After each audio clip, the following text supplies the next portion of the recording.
You're listening to the Cyberwire Network, powered by N2K.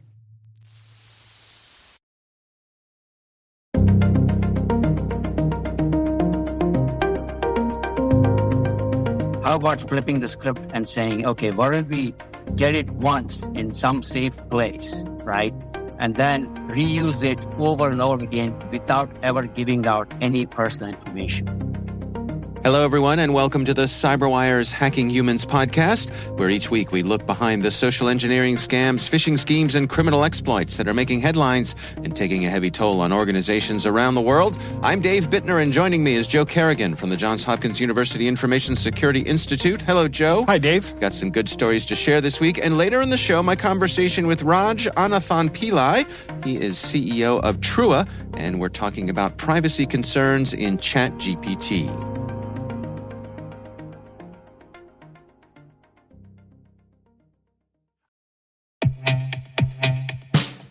But first, a word from our sponsors at KnowBe4. We're not talking conspiracy theory when we say it's all connected. When it comes to InfoSec tools, effective integrations can make or break your security stack. Though not as common, the same should be true for security awareness training. Not only does KnowBe4 deliver the world's largest library of security awareness training, but they also provide a way to integrate the various elements of your existing security stack to help you strengthen your organization's security culture.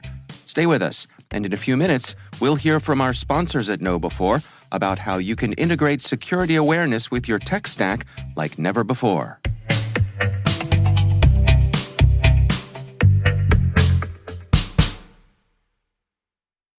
All right, Joe, before we dig into our stories this week, we have a couple of items of follow-up here. What do we got? We do indeed. Clayton wrote in to comment about your story either last week, I think it was a couple weeks ago. Yeah. About the bomb threats being used to shut down retail stores for ransom. Mm-hmm.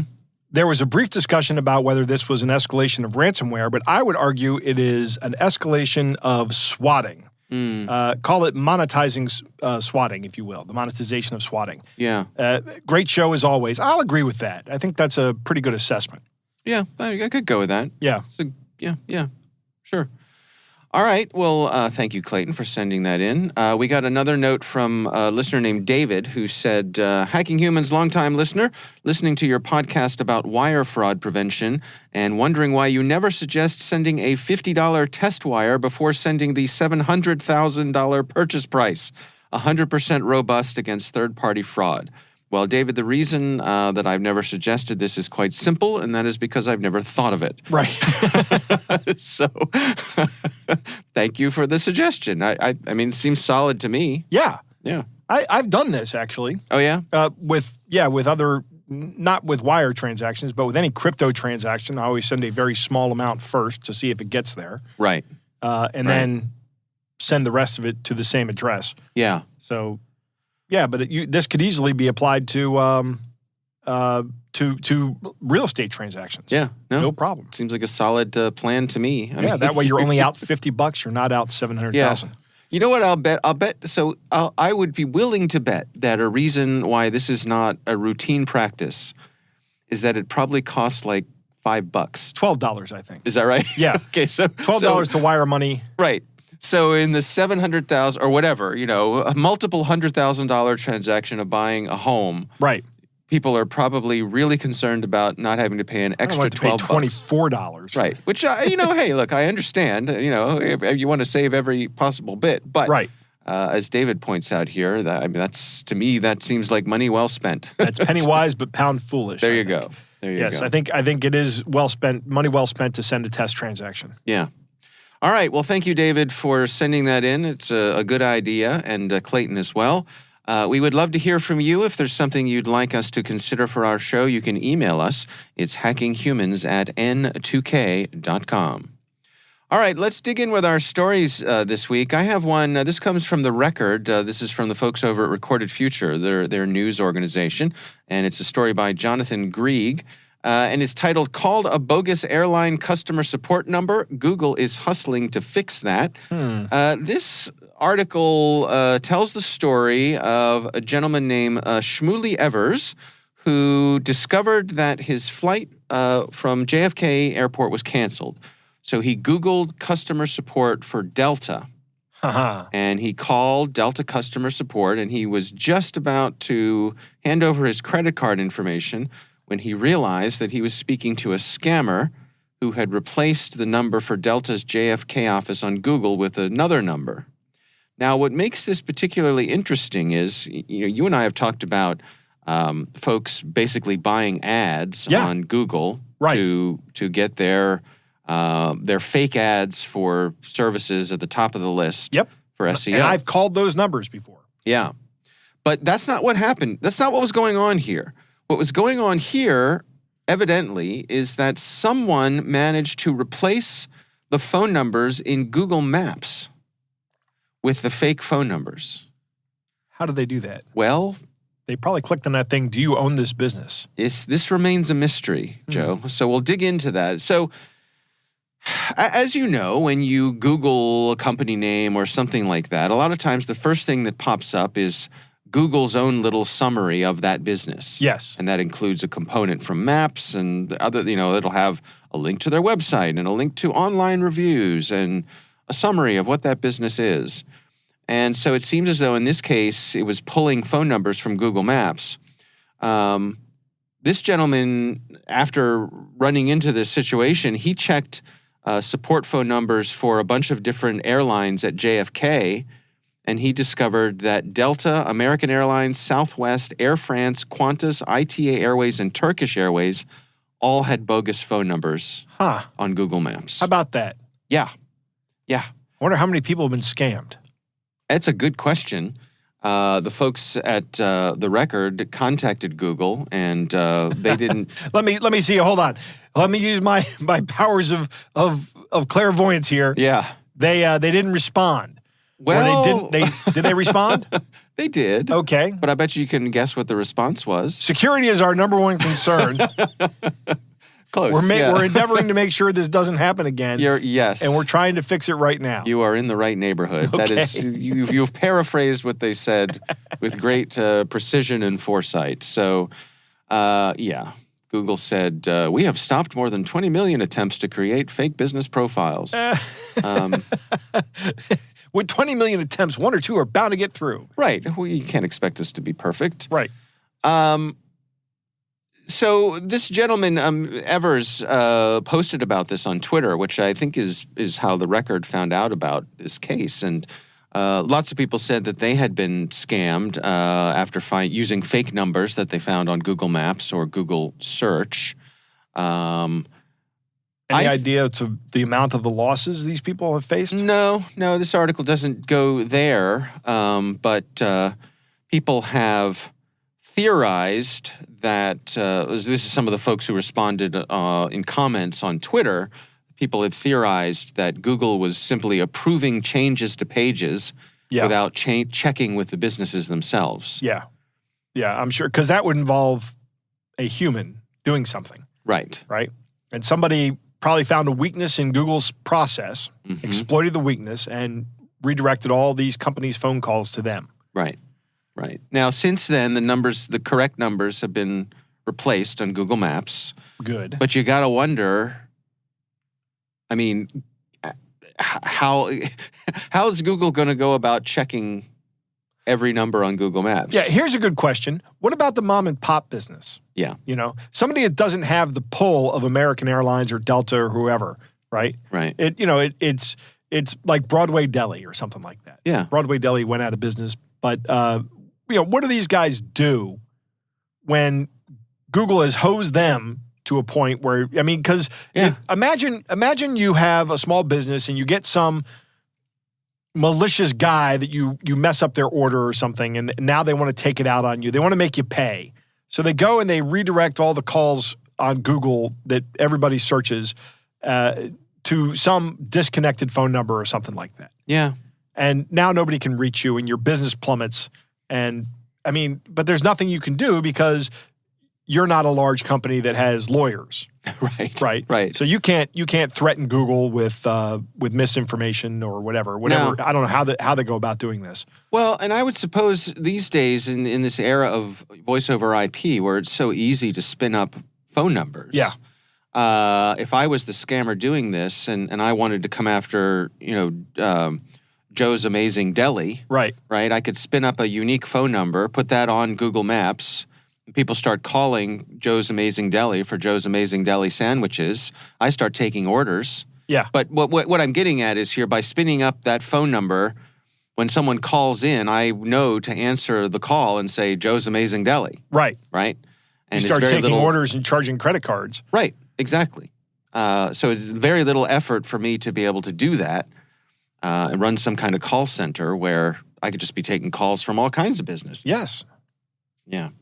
I wonder if there's any liability here for Google. I mean, Google provided the wrong information. I'll bet that if you look in their end user license agreement, there's no liability for them. Yeah, I'm sure you're right. But I don't know. I think you might be able to make a court case because these businesses might be able to assert some kind of standing because Google has misrepresented them in a large public forum, which Google is. Mm-hmm. They might have some liability there, and there's no EULA that's going to cover them from that. Yeah. The other thing I wonder is, who do you trust? Right. I mean, if you can't trust Google Maps with giving you the correct phone number, because I've used that for many things. Sure. Right? I've looked up my That's the only way I do it on my phone. Right. Yeah. So, yeah. I mean, I guess the answer is you go to the website that you know is the company, and then you look for their customer service number. Yeah. I mean, in this case, though, they were looking for specific numbers at specific airports. Right. Which would be, I imagine, harder to dig down and find on the company's big national. I'm sure there is no way website. you can find Delta's JFK number without Googling it. Yeah. So, beware, folks. This is a new twist on an old scam. Yep. So I would also say, if you're a small business owner, go check your business, how your business is listed on Google Maps, and make sure that the information they have is accurate. Yeah, and make sure that you have ownership of that. Right. All right, that's my story this week. Joe, what do you have for us? Dave, my story comes from TechCrunch, and it was written by Zach Whitaker. And the title is Spy-Hide Stalkerware is Spying on Tens of Thousands of Phones. So we've talked before about stalkerware on this show, and it's essentially spyware that somebody else installs on your phone. Right. These products are manufactured, written and sold under the auspices of being child safety applications. Right. But they are not. They are almost exclusively used by abusive partners for the purposes of monitoring and controlling all the communication of the partner they're abusing. That's right. That is the intended audience of these apps. I don't think there's any legitimate reason for this. Well, this story is about a phone surveillance app called Spy-Hide, which is one of these apps that they actually call it right here, spouseware, that's planted on a victim's phone, often without their knowledge and by somebody who knows the passcode. Right. And the app is designed to lay low and stay hidden on the phone. And it does this by pretending to be the Google Settings app or by pretending to be a ringtone app. So if you go looking for it, you won't find something called Spy-Hide. You'll find a ringtone app or something that looks like Google Settings, but it's just another. It is this app, but it looks like another Google Settings app. Okay. It has to be sideloaded. It can't. They don't have this in the Google Play Store. Okay. So it's not available. But there is a security researcher out of Switzerland who has posted a blog post about how they have penetrated the network here by exploiting a few vulnerabilities, and they found all the data for 60,000 compromised Android devices, is the way they're described. There are actually 65,000 devices with these things installed. All the way back to 2016, up to the date of exfiltration in July. Wow. So one of the things that TechCrunch did, this person provided the data to TechCrunch, and TechCrunch, they say that they did this offline. They didn't go to an online service to do this. They put the data into a mapping application, and there is a great picture in here of how this app has tracked people across the United States. And it looks very similar to one of those pictures of the United States at night pictures. Right. Maybe with like the highway system superimposed over it, which, which makes sense. The highway system is superimposed on it. I mean, I can see most of Interstate 70 right here going across. Right. There are some spots where Interstate 70 is not covered, but I can see it going like from somewhere in Ohio down to Kansas City. But this data is from all over the world. And actually, the U.S. data is a small fraction of it. But the person who did this, I don't know how to say it, this app and these vulnerabilities, if they were in the U.S., they may have violated some laws with what they've done. Okay. But they're in Switzerland, which I think has a very liberal policy on these things. I see. So I'm glad that this person has done this and posted this and that TechCrunch can post an article about it.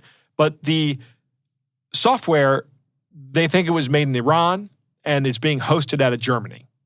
So I think, we've said this 100 times before, that these kind of apps are just reprehensible, and the people that make them and write them are terrible people.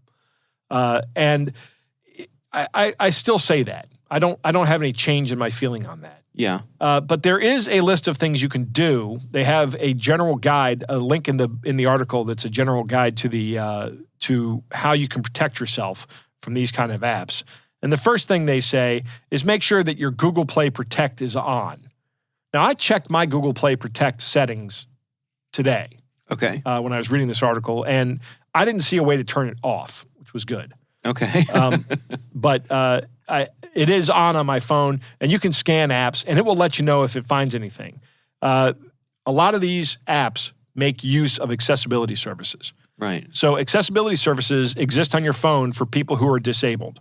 People who can't see things, people who can't hear things, people who can't see the colors properly. Yeah. So these things are there for them to provide the information, but these accessibility services can be misused by spyware, by spy apps, to collect all the same data and to feed it up to the cloud.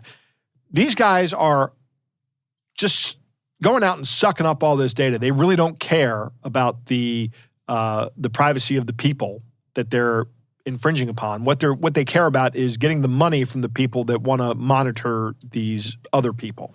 And this article points out that these apps are buggy. I mean, they're generally not well written in apps. That's a good point, Dave. It's not something you want to have on your phone anyway. I forgot to mention that. They are buggy. They are notoriously buggy. Yeah. And because they're just written quickly, and their goal is to make as much money as possible, as quickly as possible, before they probably get shut down. So let me ask you this: on the Android side of things, which I'm not that familiar with, right? Can you restrict side loading? You can. In fact, you have to enable it. Okay. Right. So it comes out of the box with side loading restricted. Correct. So presumably the person who's putting this on your phone... Yes, somebody has physical access to your device. Right. Which is bad. Yeah. There is another caution here about disabling the device. Because, and it says so right in the article, remember that switching off the spyware will likely alert the person who planted it. Which may be a problem for the person who's being spied upon. Right. And at the bottom of this article, there is a telephone number for the National Domestic Violence Hotline. Yeah. So if you're being spied upon this way, and you have the ability to terminate that relationship and you just find out about it, I don't know. That would be a deal breaker for me, Dave. Yeah. And I don't want to pretend to know everybody's situation, but if you're... Sure. I would terminate any relationship where I found that to be the case. Yeah. Yeah, and as you say, I mean, everyone's situation is different, and there are lots of people who are in situations where it is not easy to leave. Yeah, you can't just walk away from it. Yeah. I wonder if you went looking for something like this on your device, and you're worried that if the person who puts it on there may be displeased at finding you taking it off. I wonder if it's in your best interest to accidentally, on purpose, have the device be lost or destroyed or, air quotes, stolen. Or reset. Reset, reset, something like, I mean, I suppose if you reset it, You could say, oh, I don't know what happened. You know, hit the I had wrong some button problems or with the phone. I called tech support. They told me to reset the phone. Right, That's what I right. did. Yeah, right. But then how do you keep the person...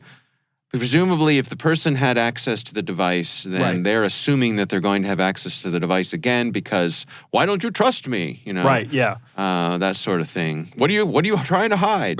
You know, I had that discussion on the phone the other day with somebody, my new cable provider. They said, you got to connect that device to our router. I'm like, no, I'm connecting it to my router. And they're like, why not ours? I said, because I don't trust you. That was the sentence that came out of my mouth. And the guy on the phone was like, he had never had anybody say that to him. Right. Maybe they sell, or maybe they'll send you in the mail like a logoed tinfoil hat. They should have those for when they run into folks like you. Yeah. I should just keep a tinfoil hat by the door so whenever anybody knocks on it, I go, ooh, it's a solicitor. Let me get my tinfoil hat. Yeah. The other thing I've heard that's very effective for getting people to keep their conversations with you short, this also works for keeping people from sitting next to you on an airplane. Boy, I really want to hear this. Just take a little piece of string and just hang it out of your mouth.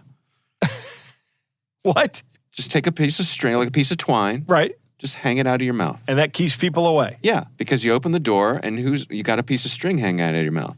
Somebody's coming down the aisle in the airplane. They look at you, and you're just looking at them, and you have a piece of string hanging out of your mouth. They don't want to get anywhere close to that. I don't know, why does that kind of makes me want to sit next to somebody. There's a story here, and I want to hear it. Right? Okay. But I'm not like most people, I guess. Yeah. It reminds me of the old Far Side cartoon about how nature tells you to stay away. Nature's way of saying don't touch. Right, yes, exactly. That's what it is. All right, well, yeah, it's interesting. I mean, it's always a bit chilling when we wander into this area of bad relationships and people in bad situations. Yeah, I don't like talking about these things, but we have to talk about them. Yeah. All right, we'll have a link to the story in the show notes. Again, written by Zach Whitaker, a great journalist and author. I've had the pleasure of interviewing him a few times. If he writes it, it's worth reading. So do check that out. Like you said, we'll have a link for that in the show notes. All right, Joe, it is time to move on to our catch of the day.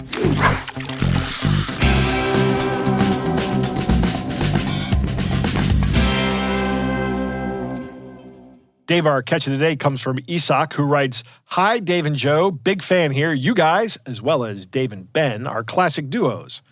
Yeah, you're the member of two classic duos then. Yeah, that's right. That's right. I can't pick my favorite though, Ben. I think you just did, Dave. Yeah, there you go. Oh well, that's out of the bag. Yep. So Isak goes on to write, this is a spam email I got a few months back. I get lots of spam emails, as most people I'm sure do, but this one is funny in particular. It definitely had me spooked a little bit when I saw my old password in the first line, but I quickly realized there was no real issue. Okay. So he says, I hope this gets some laughs. Take care. So, Dave. All right. I think you can guess what kind of email this is going to be. Yeah. It says, I know your old password is your password on day of hack. Let's get directly to the point. Not one person has paid me to check about you. You do not know me, and you're probably thinking, why are you getting this email? In fact, I actually placed malware on the Adult Vids website, and you know what? You visited this site to experience fun. You know what I mean.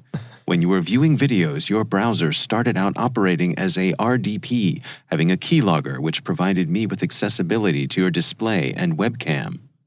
He doesn't have a webcam, though. Immediately after that, my malware obtained every one of your contacts from your Messenger, Facebook, as well as email account. He also doesn't have a Facebook account. After that, I created a double-screen video. First part shows the video you were viewing. You have nice taste, OMG. And second part displays the recording of your cam, and it's you. Best solution would be to pay me $2,747. We're going to refer to it as a donation. In this situation, I most certainly will, without delay, remove your video. My Bitcoin address. You could go on your life like this never happened, and you will not ever hear back again from me. You'll make the payment via Bitcoin. If you're planning on going to the law, surely this email cannot be traced back to me because it's hacked too. I've taken care of my actions. I'm not looking to ask you for a lot. I simply want to be paid. If I do not receive the Bitcoin, I definitely will send out your video recording to all of your contacts, including friends and family, coworkers, and so on. Nevertheless, if I do get paid, I will destroy the recording immediately. If you need proof, reply with, yeah. Then I will send out your video recording to your 8 friends. It's a non-negotiable offer, and thus, please don't waste mine time and yours by replying to this message. Don't ever reply to these messages. In keeping with the anonymous person who wrote in last week, I'm gonna say that. Yeah. That you should not reply to these messages in particular. These are all pretty much scams. And it's just a basic sextortion scam, but all they do is they search for an old password breach with an email and password pair. Right. And they send the email to the email address and they put the password in. It's all automated. Yeah. So I would like to check the Bitcoin address, but it's unfortunately Isak sent it to us as a picture, not a text file. So I can't check it because, I mean, I could go ahead and enter it. I'm not. But you're lazy. But I'm lazy. That's right. Very, very lazy. Okay. Yeah, I think your point that the emotional response this draws when you see one of your old passwords in an email makes you go, whoa. That's one of the things that Isak said right off the bat. He said, that scared me a little bit. Yeah. I'm sure it made his heart skip a beat. Sure. Yeah. But don't fall for these things. They're just scams. They are just scams. Yeah. Best to ignore them. It is. Odd that they want $2,747. Yeah. Why not just $2,500? I'll bet you that having an oddly specific number like that is or gets less scrutiny from spam filters. Maybe. Yes. And that's a wild guess, but maybe. It seems plausible. All right. Well, thank you for sending this in to us. Again, we would love to hear from you. You can send us a potential catch of the day to hackinghumans@n2k.com. Send them in, folks.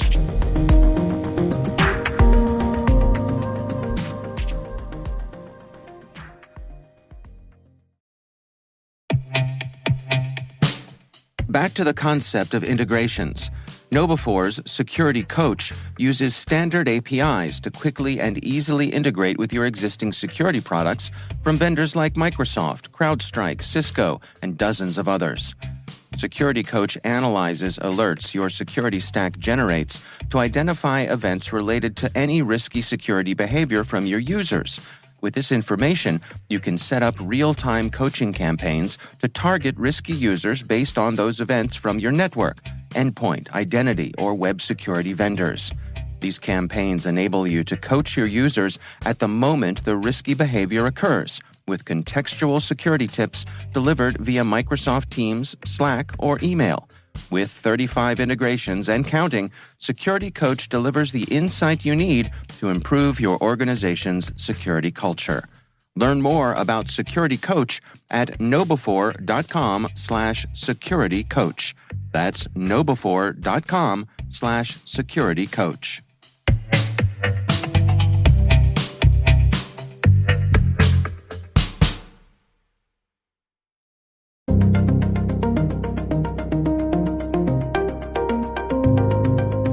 Joe, I recently had the pleasure of speaking with Raj Anathan Pillai. He is CEO of a company called Trua, and we're talking about privacy concerns with ChatGPT and the other large language models.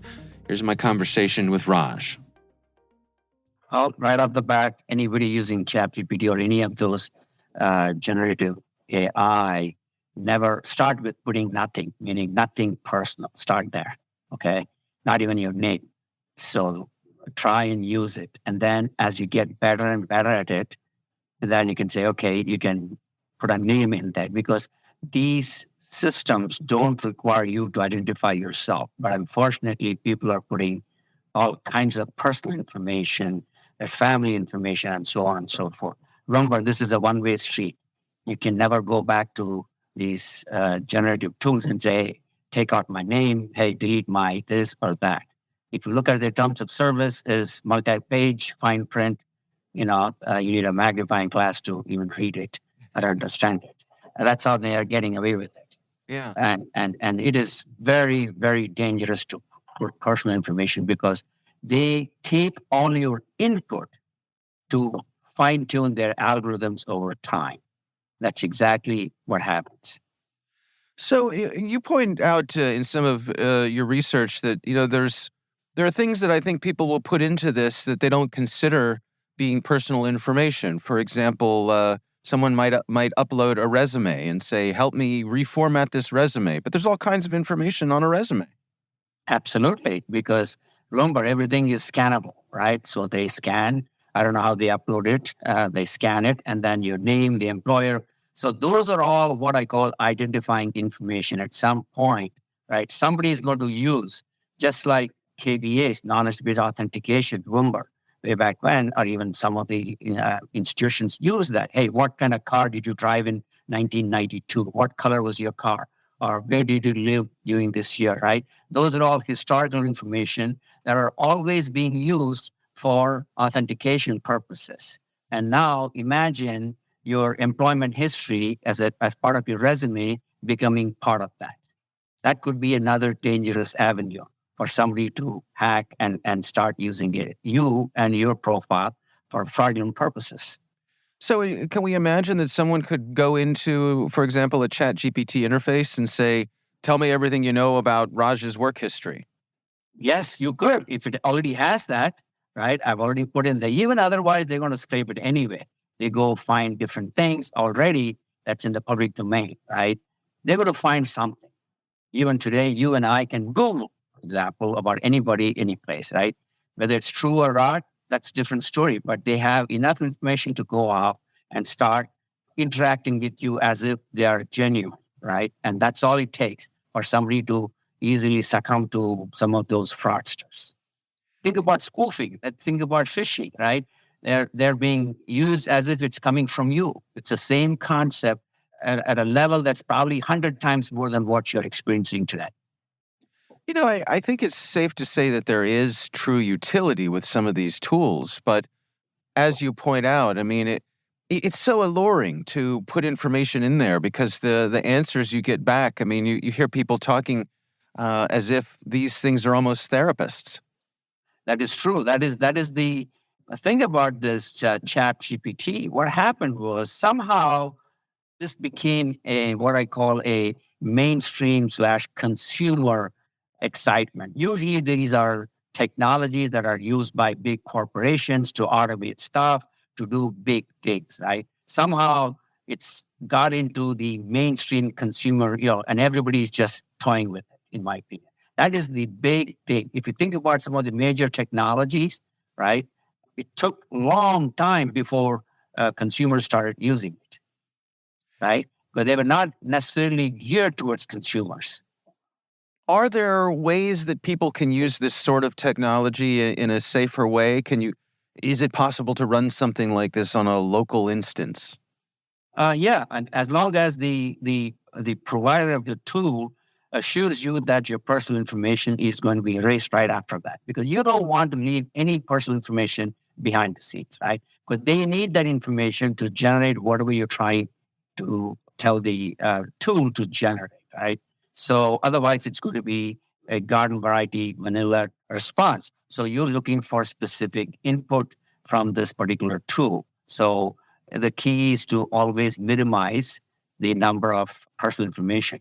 Again, what you're looking from these tools is not necessarily anything absolutely personal. Because they don't have anything about you personal. It's going to take a while before you start gathering some of the personal information. But they're going to say, hey, how do I reduce my anxiety, for example, right? And my name is this, I work in this industry, right?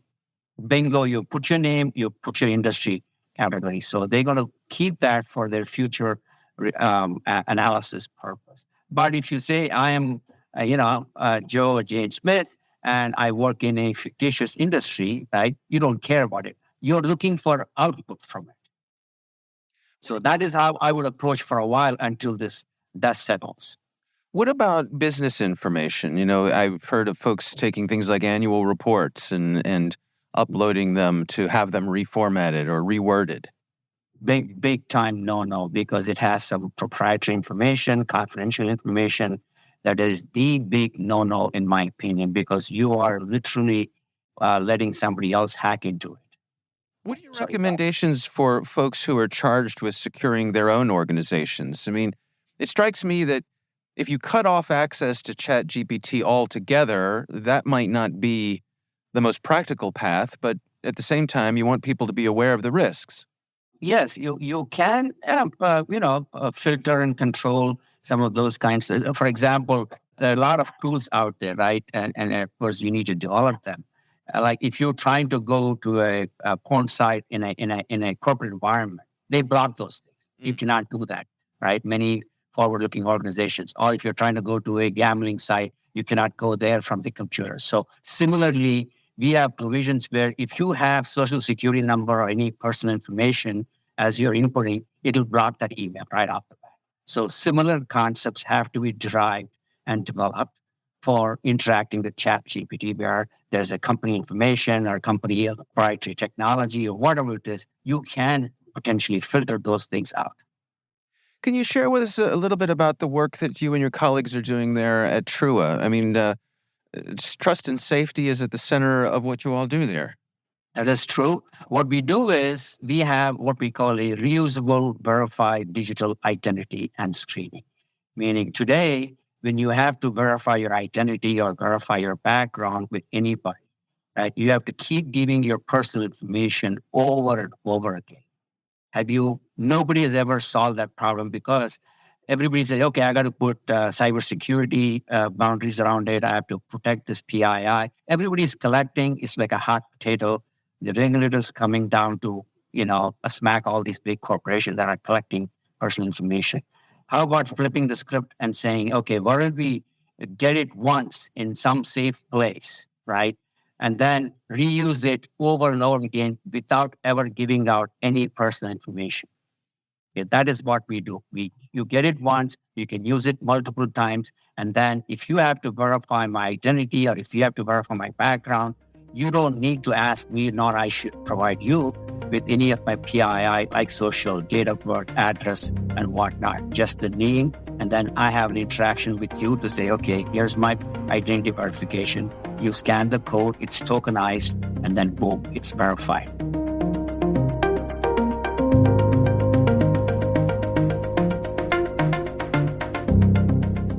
Joe, what do you think? Dave, when ChatGPT came up and started becoming a big thing back in February, yeah, and everybody was starting up accounts and all that stuff, this problem occurred to me. And I should have said something about it. If only you'd said something, Joe. If only I'd said no. You're putting this text, whatever it is you're putting into a large language model, that goes in there and stays there. Right. Right? And it is their property forever. And if you need to be convinced of that, just go ahead and try to read the EULA, the End User License Agreement. Right. Or maybe you can actually get through reading it. I haven't gone through these things because I really, really hate them. And I also have only played with the anonymous ones that you can play with. I haven't signed up for an account. Right.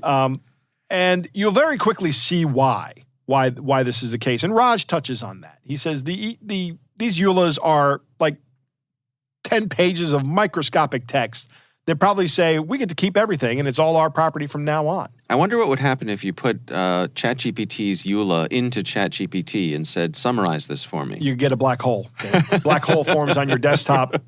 Right, exactly. You'd be a tear in the space-time continuum. Right? You end the universe as we know it. Yeah. It's bad. We had a good run, Joe. Right. Humanity had a good run. You have a ChatGPT account, right? I do. You should do that. And summarize this for me and see what it says. Yeah. I mean, I'm sure it will try to summarize it for you. Yeah. Yeah. Oh, yeah. And it's very good at summarizing things, actually. That's one of the things I find ChatGPT is particularly good at. In other words, if you're not relying on it to generate information or facts on its own, right, but you're asking it to resynthesize information that you provided in the prompt, right, it's actually exceptional at that. Really? Yeah. Yeah, that's the Ronald Reagan thing. is he used to say to his entire cabinet, I don't want a 20-page report. Give me a 1-page summary. Yeah. Because I'm the commander-in-chief. You're the guy that's supposed to know everything in the report. I'm just supposed to make the executive decisions. Right. And summaries are a great way to get that. So if this is the way, a good way to get those, maybe I will sign up for an account. Yeah. But keep in mind, everything you put in there is going to be saved and stored forever. That's right. And Raj makes an excellent point. This is a one-way street. There's no getting it back. Right. It's like putting stuff on Facebook. You can say, go ahead, Facebook, and delete this. Facebook goes, sure thing, buddy. Right? Yeah. And all they do is we always say on Grumpy Old Geeks, set visibility to 0. Right, exactly. It's not deleted. Right. Nothing is ever deleted. They keep all that stuff. Yeah. It may be available for other users to see. Right? Yeah. Like if you say, hey, here's my resume, and then I go in and go, show me Dave Bittner's resume. It goes, here's what I have. Right. I don't know if that's a real risk. Maybe it is. Maybe it isn't. Mm-hmm. I'm sure in some of these models it will be. But either way, it's now 100% available to the company. Right. That becomes part of their training data. Right. Right? Yeah. Don't upload proprietary or confidential information to any of these models, ever. I mean, that is just a surefire way for losing your intellectual property. Yeah. You and Raj touched on this during the conversation briefly, but you can actually build your own large language model at home. Right. I think we talked about this last week. And you don't need a super powerful computer. You need a Chromebook isn't going to do it. Right. Right. But, a gaming PC will do it. Yeah. It will run one of these large models, particularly if you have a pretty good graphics processor. Yeah. That's really the barrier to entry into these things, is having a good GPU. It's a matter of how fast you need your answer back. Right. Too. And if you don't need your answer back right away, you can wait, 15 seconds, 20 seconds, or a minute for a response. Yeah. It's fine. Yeah. All right. Well, again, our thanks to Raj Anathanpillai from Trua for joining us. We do appreciate him taking the time.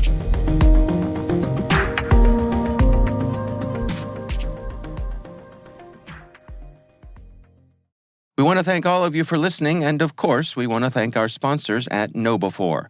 They are experts at enabling a fully integrated approach to security awareness training.